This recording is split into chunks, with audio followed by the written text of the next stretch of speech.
साथियों नमस्कार। आज जो ये 34वां भाग है इतिहास का, इसमें हम आधुनिक भारत में आज उन बिंदुओं पर चर्चा करेंगे जो 1905 से आगे और देश आज़ाद होने तक की जो घटनाएं हैं। पहले मैं तुम्हें ये जानकारी दे दूं कि हमारे यहाँ जो 3 आयोजन हुए दिल्ली दरबार के महारानी के स्वागत के लिए, वो सबसे पहले लिटन जो गवर्नर जनरल था, लिटन को गवर्नर जनरल नहीं कह सकते, वायसराय था, क्योंकि वायसराय बनने लगे थे 1857 के बाद और ब्रिटिश क्राउन के अधीन ये शासन हो गया था। तो पहली बार जो आयोजन किया गया और उसमें केसर हिंद की उपाधि दी गई थी लॉर्ड लिटन के समय में, वो 1877 में किया गया था। तो प्रथम दिल्ली दरबार लॉर्ड लिटन 1877, विक्टोरिया को भारत की साम्राज्ञी घोषित किया गया और विक्टोरिया को केसर हिंद की उपाधि दी गई। उसके बाद द्वितीय जो दिल्ली दरबार का आयोजन हुआ वो कर्जन के समय में 1903 में एडवर्ड सप्तम यानी कि 7वें और महारानी अलेक्जेंड्रा को भारत का सम्राट व साम्राज्ञी घोषित किया गया। उसके बाद फिर तृतीय वो 1911 में हॉर्डिंग के समय में जॉर्ज पंचम व महारानी मैरी के साम्राज्ञी बनने पर, और उसी के अंतर्गत इन्होंने थोड़ा सा पब्लिक या भारत के लोगों को खुश करने के लिए बंगाल विभाजन की रद्द की भी घोषणा की थी, जो कि काल्पनिक की थी। बीज तो उन्होंने बो दिया था 1906 में, और 1906 में मुस्लिम लीग बनाकर फूट तो उन्होंने पहले ही डाल दी थी। 1911 में ही दिल्ली ट्रांसफ़र हुई थी कलकत्ता से राजधानी, इसीलिए दिल्ली के बसाने के विषय में जो नाम आता है वो जॉर्ज पंचम का आता है, कलकत्ता का चारबाग का आता है। तो ये घटनाक्रम हुए। अब उसके बाद में 1906 में जब इन्होंने ढाका में मुस्लिम लीग की स्थापना करवा दी और इसकी जो इस प्राइमरी जो स्टेज थी वो अलीगढ़ मुस्लिम यूनिवर्सिटी से स्टार्ट की गई थी, क्योंकि उन्हीं के प्रिंसिपल को वहाँ बुलाया गया था ये मशवरा देने कि आप भी ऐसा क्यों नहीं करते। और इस पार्टी को वो हिंदुओं की पार्टी बोलते थे, कांग्रेस पार्टी को, तो इसको मुस्लिम पार्टी बना दिया गया और मुस्लिम लीग नाम दे दिया गया। इस तरह से इन्होंने वो कांटे बोए और वो कांटे बड़े होते होते होते होते जिस समय देश की आज़ादी का समय आया, एक पाकिस्तान के रूप में वो राष्ट्र बना। यदि 1906 में लीग ना बनाई जाती तो ये देश का बंटवारा ही नहीं होता। दूसरा, मुझे एक जानकारी ये देनी है पहले कि हमारे यहाँ दादा भाई नौरोजी ब्रिटिश पार्लियामेंट में प्रथम भारतीय थे जो चुने गए थे, लेकिन एक दूसरे भारतीय भी थे जो ब्रिटिश पार्लियामेंट में सदस्य चुने गए थे, और उनका नाम है सर सत्येंद्र प्रसाद सिन्हा। और सत्येंद्र प्रसाद सिन्हा ही पहले व्यक्ति थे जो बिहार के गवर्नर भी बनाए गए थे, प्रथम भारतीय गवर्नर थे, प्रथम भारतीय गवर्नर जिनको बनाया गया था। तो ये जानकारी मुझे तुम्हें देनी थी। अब 1911 में एक घटना तो ये होती है कि हार्डिंग पर बम फेंका और रास बिहारी बोस भी उसमें शामिल थे। रास बिहारी बोस फिर दिल्ली छोड़ गए और फिर वो विदेश होते हुए जापान पहुंच गए, जहां उन्होंने फिर INA में सहयोग किया था, लेकिन बाल मुकंद पकड़े गए थे, उन्हें फांसी दे दी गई थी। और हमारे यहाँ लखनऊ समझौता 1916 में कांग्रेस और मुस्लिम लीग के बीच में हुआ, जिससे कि दोनों को आपस में मिलाया गया। मुस्लिम लीग पैक्ट के नाम से वो माना जाता है। और मजूमदार इसके अध्यक्ष थे अधिवेशन के, संयुक्त अधिवेशन के, आरसी मजूमदार। तो इससे पूर्व 1916 में ही होम रूल लीग की स्थापना की गई थी। तिलक और एनी बेसेंट इस पर काम कर रहे थे। ये कार्यक्रम भी उसी समय का है। उधर 1917 में एक कार्य और किया गया कि 1917 में फेडरल आयोग की स्थापना की गई थी, लेकिन 1916 में केशव कर्वे द्वारा प्रथम भारत में महिलाओं के लिए प्रथम महिला विश्वविद्यालय की स्थापना की गई थी केशव कर्वे के द्वारा। तो ये दोनों एक साथ ही कार्य किए गए हैं, केशव कर्वे द्वारा प्रथम महिला विश्वविद्यालय और 1917 में फेडरल आयोग का जो काम था वो भी शिक्षा से संबंधित ही था। और फेडरल आयोग की जो नियुक्ति हुई थी वो केवल इस बात के लिए नियुक्ति हुई थी कि शिक्षा में कितना कार्य हुआ है विश्वविद्यालयों में, उसकी जांच के लिए आयोग बनाया गया था। तो ये कार्य हुए। उस समय गांधी जी प्रवेश कर चुके थे। गांधी जी 1915 में यहाँ आ गए थे। मदन मोहन मालवीय उस समय हिंदू महासभा यहाँ बना चुके थे। और प्रथम जो भाषण था, जो सार्वजनिक रूप में भाषण था गांधी जी का, वो 1916 में BHU में दिया गया था। वहीं पर गोपाल कृष्ण गोखले ने उन्हें ये बताया था कि आपको पहले भारत के लोगों के बीच में घूमकर भारत के लोगों की स्थिति के बारे में अवलोकन करना है और उसके बाद में तब जांच परख करके कि मुझे क्या करना है, तब आगे कार्य करना है। ये सलाह उन्होंने गोपाल कृष्ण गोखले ने ही दी थी। इसलिए गांधी जी भ्रमण पर निकले थे। इसीलिए उनको गांधी जी ने अपना राजनीतिक गुरु माना था। और गोपाल कृष्ण गोखले के जो राजनीतिक गुरु थे वो थे रानाडे, महादेव गोविंद रानाडे। और रानाडे की एंट्री कहाँ से हुई थी? वो लेग वहीं जाके जुड़ती है ब्रह्म समाज में। तो ये इनका सिस्टम था आधुनिकता की ओर जैसे जैसे भारत में लोग एंटर करते गए। इसके बाद 13 अप्रैल 1919 में यहाँ पर एक घटना हो जाती है अमृतसर में, जलियांवाला हत्याकांड। वो रॉलेट एक्ट का विरोध कर रही थी पब्लिक। वहाँ जनरल डायर ने गोली चलवा दी, बहुत से लोग मारे गए। उस घटना का मैं अलग से वीडियो बनाऊंगा। अभी तो केवल इतना ही बता देता हूँ कि इस बीच में ये घटना हुई। उसके बाद अब यहाँ पर 1920 में 22 में फिर असहयोग आंदोलन हुआ है, लेकिन असहयोग आंदोलन को वापस ले लिया गांधी जी ने जब वहाँ थाने में आग लगा दी और बड़ी प्रसिद्ध घटना हुई।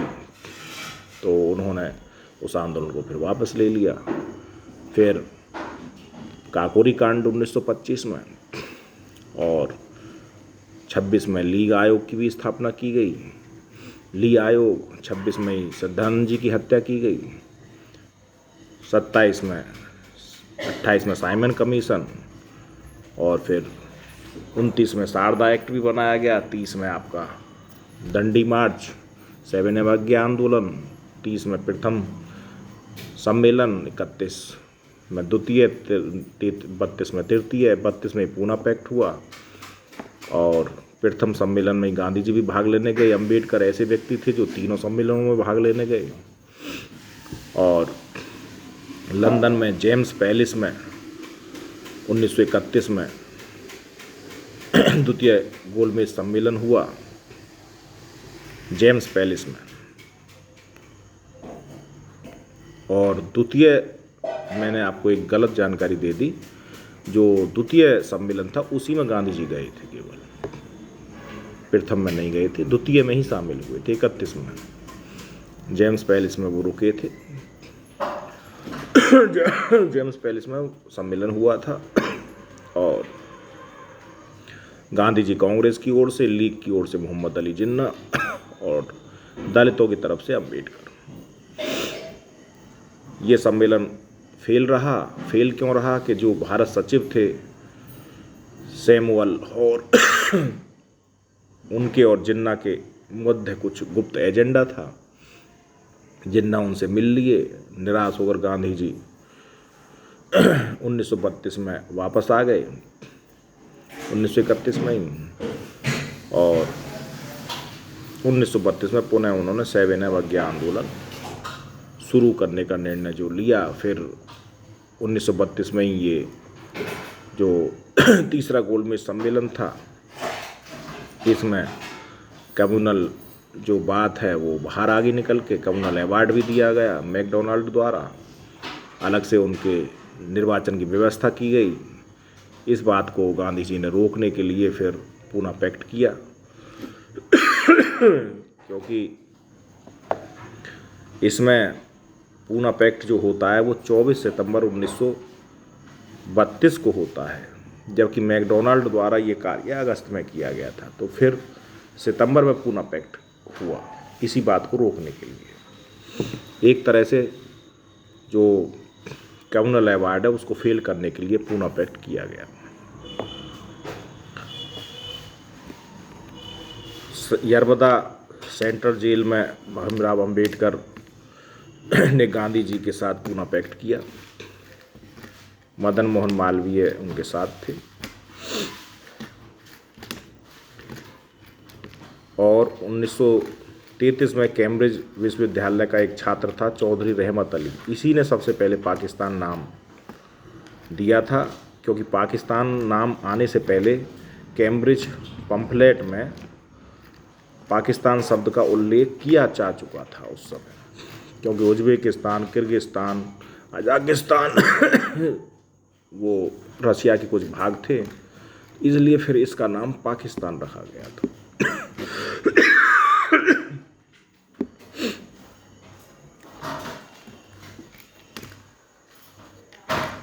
अब हमारे यहाँ 1928 में एक सर्वदलीय सम्मेलन जिसकी अध्यक्षता मोतीलाल नेहरू ने की थी, जिसे नेहरू समिति की संज्ञा भी दी जाती है, और उसे ही फिर नाम दिया गया 1928 में नेहरू रिपोर्ट प्रस्तुत करने के विरोध में जिन्ना ने अपना 1929 में 14 सूत्रीय मांग प्रस्तुत किया था। तो ये कार्य क्यों हुआ था? क्योंकि इसमें जो जिन्ना चाहते थे वो बात थी नहीं। उधर नेहरू रिपोर्ट बनाने के लिए अंग्रेजों ने चैलेंज किया था कि तुम अपना कैसे संविधान बनाओगे क्या बनाओगे उसमें, वो दिखाओ हमें। तो मुख्य रूप से मैं आपको एक जानकारी दे दूं कि जितने भी अधिनियम थे उन्हें ये अंग्रेज अपने अनुसार बना चुके थे, और जब इन अधिनियमों को उन्होंने देखा कि हमारे द्वारा बनाए हुए अधिनियम आधे से अधिक इन्होंने अपने संविधान में ज्यों की त्यों रख लिए हैं, तो उन्होंने देखा कि अब इस देश को आज़ाद करने में हमें कोई दिक्कत नहीं है। अब ये देश अपने इस बने हुए संविधान में ही उलझ के रह जाएगा। अब कहने को तो ये कह दिया गया कि भाई हम आज़ाद हो गए और हमारा यहाँ पर कोई देश में बंटवारा नहीं हुआ और जातिवाद हमारे यहाँ नहीं है, और उन्होंने देश को नहीं तोड़ा, देश एकजुट हो गया। लेकिन देश को जातियों में अंग्रेज़ों ने तोड़ दिया था। अंग्रेज इस बात को समझ चुके थे कि यहाँ ये देश जातियों में बंधा हुआ है और यहाँ के लोग जाति की मानसिकता से काम करते, और इस देश को पीछे करने के लिए और हमें आगे निकलने के लिए इनको ब्रेक लगाना जरूरी है। और ये लोग केवल सत्ता के भूखे हैं, यहाँ राष्ट्रवादिता अभी भी कम है। इसीलिए उन्होंने ऐसे संविधान को देखकर वो बड़े खुश हुए, और आज उसी का परिणाम है कि हमें आज 75 साल बाद उनके बनाए हुए कानून रद्द करने पड़ रहे हैं। ये उस राजनीति का ही खामियाजा है।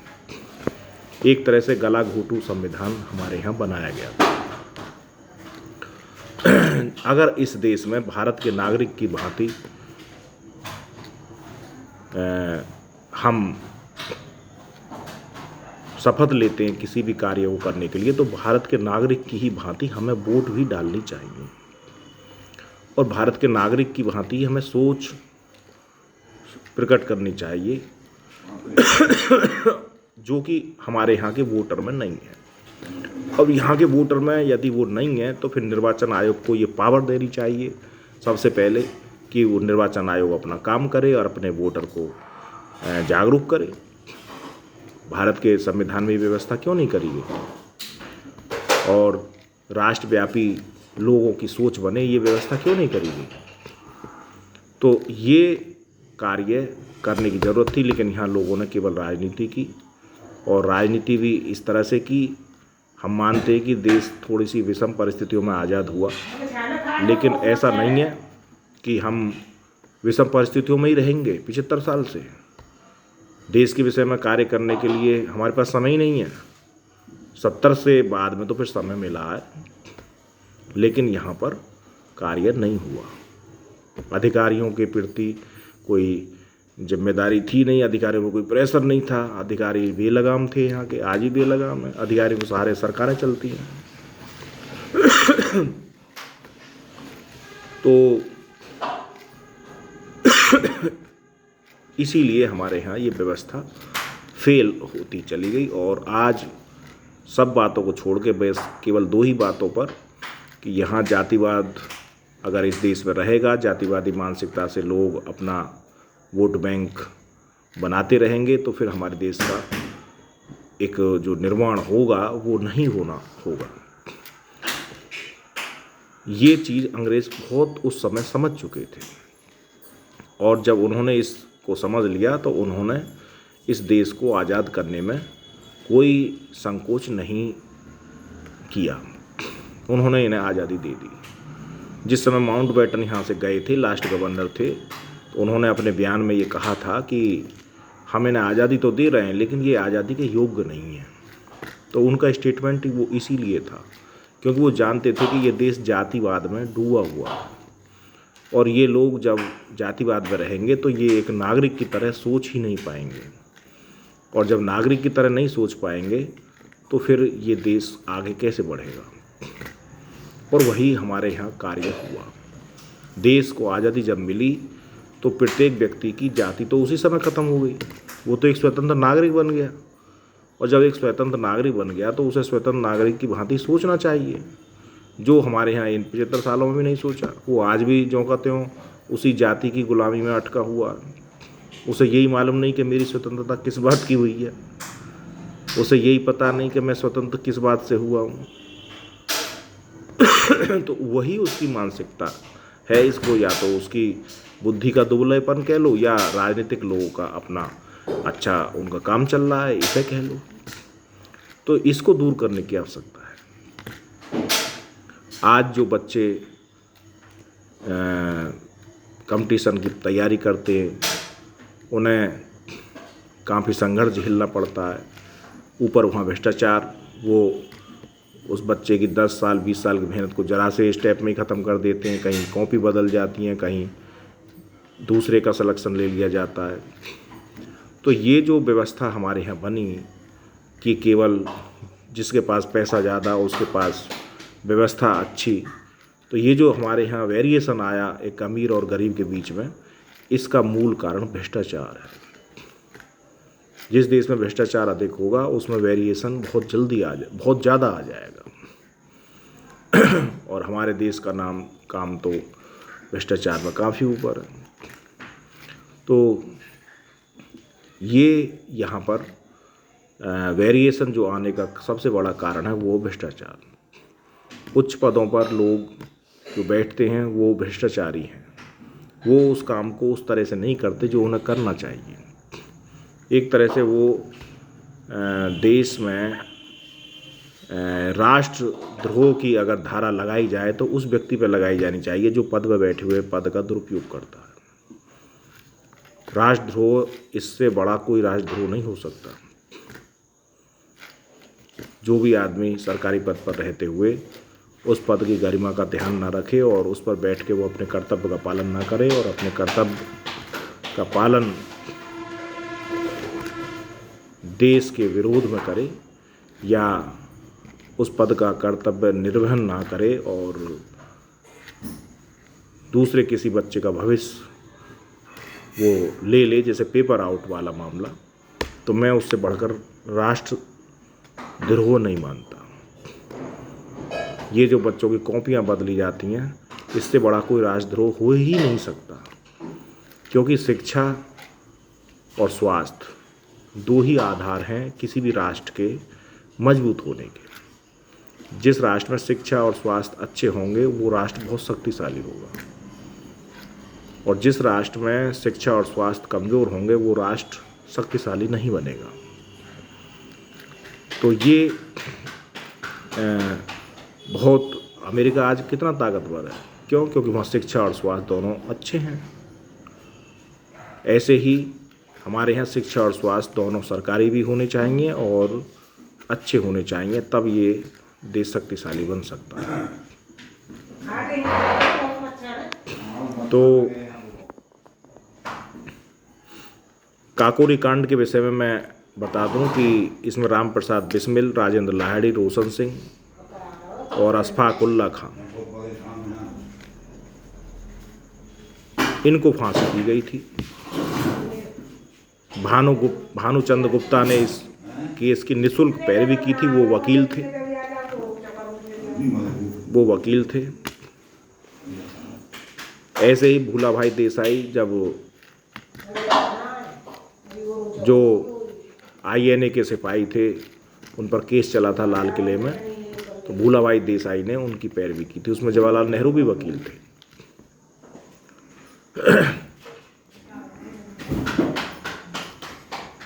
साइमन कमीशन की स्थापना 1927 में, 1929 में 8 अप्रैल 1929 में भगत सिंह और बटुकेश्वर दत्त ने दिल्ली की विधानसभा में लोक सुरक्षा विधेयक के विरोध में वहाँ बम फेंका था, उन लोगों को दिखाने के लिए। उनका उद्देश्य कोई मारना नहीं था, लेकिन वो एक क्रांति लोगों के बीच में पैदा करना चाहते थे। जो सोए हुए लोग थे उन्हें जगाना चाहते थे, और इसी में, क्योंकि उन पर लाहौर षड्यंत्र केस पहले से ही जारी था, वो वहाँ अपने आप ही स्वेच्छा से अरेस्ट हुए। बाद में फिर उनकी 31 में फांसी लगाई गई, और जिसमें राजगुरु, सुखदेव, भगत सिंह तीनों को फांसी दी गई। चंद्रशेखर आज़ाद उनसे पहले ही 27 फरवरी 1931 को शहीद हो चुके थे, क्योंकि मार्च में फांसी भगत सिंह को लगी थी। चंद्रशेखर आज़ाद 27 फरवरी 1931 को पहले ही शहीद हो चुके थे एल्फ्रेड पार्क, इलाहाबाद में। और वहाँ पर उन्होंने एक प्लानिंग भी तय की थी। वो चाहते थे कि भगत सिंह को जिंदा जेल से वापस निकाला जाए, लेकिन वो प्लानिंग उनकी फेल हो गई थी।